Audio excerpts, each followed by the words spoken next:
Aku Umar Said Cokro Aminoto, seorang Muslim Bumi Putra, Ketua Perkumpulan Sarekat Islam, punya 2 juta anggota, perkumpulan terbesar di India Timur. Aku orang Jawa pertama yang menjadi anggota Volkskrant, lulusan Osvia, kakekku dari pihak yang lain, Kiai Kasan Besari, adalah kiai terkenal yang mengajarkanku tentang nilai hidup sebagai orang Jawa. Namanya dikenal sebagai sang pelopor serta guru bangsa. Bahkan beliau juga dikenal sebagai sosok Raja Jawa tanpa mahkota yang kian membius jutaan rakyat pribumi untuk melawan penindasan. Tapi perjuangan tidak boleh mati. Perjuangan harus terus diteriakkan.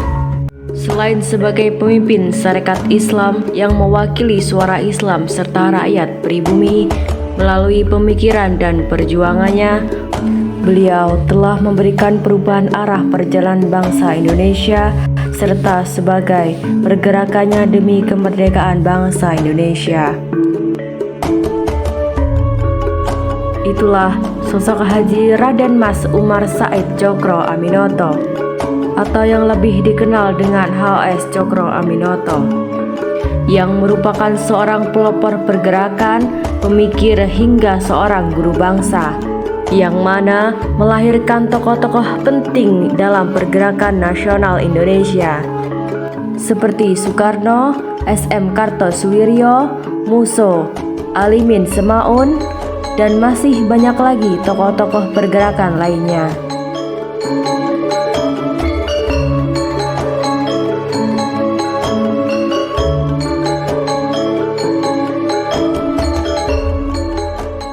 Umar Said Cokro Aminoto yang lahir di Desa Bakur, Ponorogo, Jawa Timur pada tanggal 16 Agustus 1882 ini merupakan keturunan dari ulama besar, pendiri Pondok Pesantren Tegal Sari, Kiai Hasan Besari. Ayah Cokro Aminoto yang bernama RM Cokro Amiseno merupakan seorang priai yang juga memiliki keturunan ningrat dan bekerja sebagai wedana di Kawedanan Gleco, Madiun. Walaupun Cokro Aminoto kecil hidup di lingkungan priai, sebagaimana yang termaktub dalam HS Cokro Aminoto, Hidup dan Perjuangannya Jilid 1, kehidupan di lingkungan priai ini tidak membuatnya hidup dalam kemewahan. Bahkan, beliau tetap belajar agama dengan tekun, mengingat keluarga besar Cokro Aminoto yang berlatar belakang santri.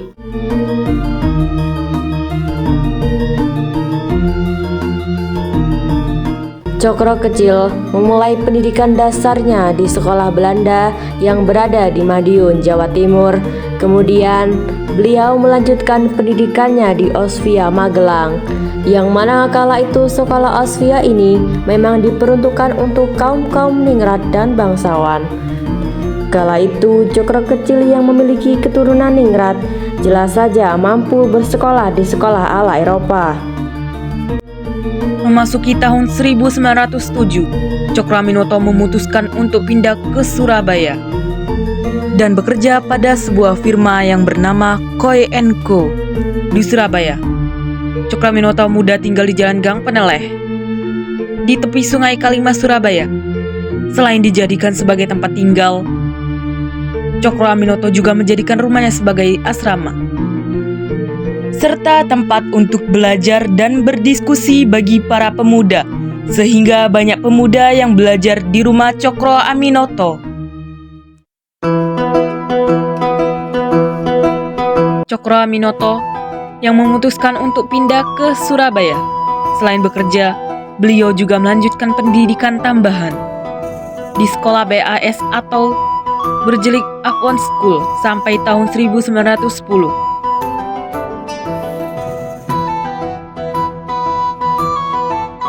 Saat di Surabaya, dalam kesempatan lain, Cokro Aminoto didatangi oleh utusan Haji Samanhudi dari Surakarta agar beliau mau bergabung dengan organisasi Sarekat Dagang Islam.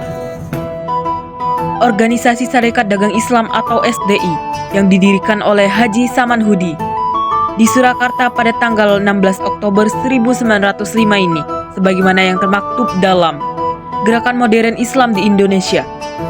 mengungkapkan bahwa pendirian organisasi SDI ini bertujuan untuk menentang masuknya pedagang asing yang ingin menguasai ekonomi rakyat. Cokroaminoto yang ditunjuk sebagai Ketua Sarekat Dagang Islam Cabang Surabaya, beliau mengusulkan nama Sarekat Dagang Islam dirubah menjadi Sarekat Islam, sehingga perjuangan organisasi bisa mencapai hingga berbagai aspek seperti politik, sosial, dan keagamaan. Dan akhirnya, pada tanggal 10 September 1912, nama Sarekat Dagang Islam dirubah menjadi Sarekat Islam atau SI. Seiring berjalannya waktu pada Kongres Serikat Islam di Bandung pada tanggal 17 hingga 23 Juni 1916, di atas podium Kongres ini, dengan lantang dan berani, Cokroaminoto menjadi orang pertama yang mencetuskan ide kemerdekaan Indonesia. Gagasan itu disebut dengan Delbestur atau pemerintahan sendiri. Tak lama kemudian, saat kepemimpinannya sebagai Ketua Sentral Serikat Islam atau CSI pada awal tahun 1917, Cokroaminoto memutuskan untuk bersikap kooperatif dengan Belanda. Dengan diangkatnya Cokroaminoto sebagai wakil dari Serikat Islam yang duduk dalam Volkret atau ikut dalam rapat terbuka dengan pemerintahan Hindia Belanda. Namun, bergabungnya Serikat Islam dalam Volkret ini tidak sepenuhnya dapat diterima oleh sebagai anggota cabang Serikat Islam. Benih-benih perpecahan dalam tubuh Sarekat Islam sebenarnya terjadi saat adanya interaksi antara para anggota Sarekat Islam dengan paham sosialis komunis yang dibawa oleh seorang Belanda yang bernama Hans de Vliet.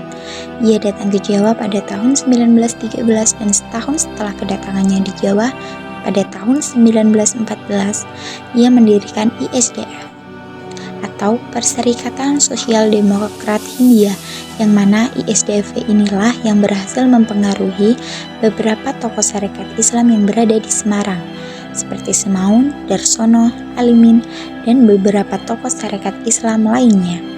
Seiring berjalannya waktu, pada tahun 1923 saat dilaksanakannya Kongres Sarekat Islam di Madiun, anggota Sarekat Islam yang tidak patuh dengan kebijakan-kebijakan yang dikeluarkan oleh Sentral Sarekat Islam, mereka dipecat dari keanggotaan. Di antaranya Semaun, Darsono, Alimin, dan beberapa anggota Sarekat Islam lainnya. Hal ini mengakibatkan Sarekat Islam terpecah menjadi dua golongan, yakni si Merah, pimpinan Semaun dan kawan-kawannya berhaluan kiri yang berpusat di Semarang, dan si Putih sebagai tandingan dari si Merah dengan Haji Agus Salim dan kawan-kawannya berhaluan kanan yang berpusat di Yogyakarta. Melalui Kongres di Madiun ini juga, nama organisasi Sarekat Islam berubah menjadi Partai Sarekat Islam atau PSI.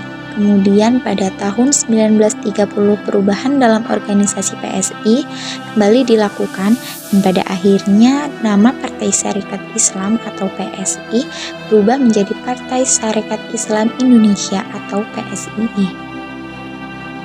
Kongres PSII yang dilaksanakan pada tanggal 30 Agustus hingga 2 September 1934 di Pare, Jawa Timur, merupakan kongres terakhir yang diikuti oleh Cokroaminoto.